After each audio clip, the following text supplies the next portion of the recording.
dumplings pero low carb tsaka high protein. Try natin, pare. Ang napili kong karne ay baboy. Pwede kayo magmanok, pwede kayo magbaka, kahit ano. Sibuyas, bawang. Kahit ano naman yung palaman nito. Toyo, paminta. Parang lumang spring onions yan. Pwede rin. Sesame oil. Pag natimplahan natin, tikman nyo. Sir, bawal. Ngayon, ang wrapper natin ay bukod kay Glock 9, itlog, pare. Yan. Scramble natin.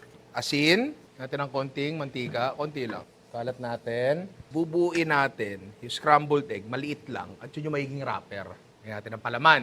So, dyan. Titiklop natin. Tapos dahil hilaw pa yung itlog na yan, maluluto yan. Ayun, lagay mo dyan sa gilid. Habang niluto, gawa pa tayo isa. Shit, bitin. Medyo matrabaho pala. Para mas marami pang itlog, ilalagay natin yung dumplings natin sa egg drop soup, pare. So, may kumukulong tubig. Lagay mo sibuyas. Konting bawang. Paminta. Gusto yung maglagay ng luya, mas maganda i-grater para di nyo makagat-kagat. Dapat talaga yan, chicken broth. Pero ang gagamitin namin ay Knorr. Chicken powder, pare.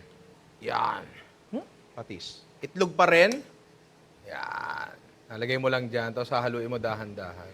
Tapos, cornstarch and water mixture, pampalapot lang. Inaan nyo yung apoy. Ilagay natin isa-isa yan. Ay, grabing gains yan, sir. Yun, no?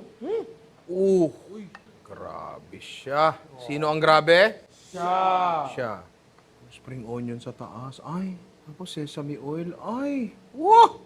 Yan, pare, ang the perfect bite. Puputok yung mga muscle ko, Pare, try nyo to.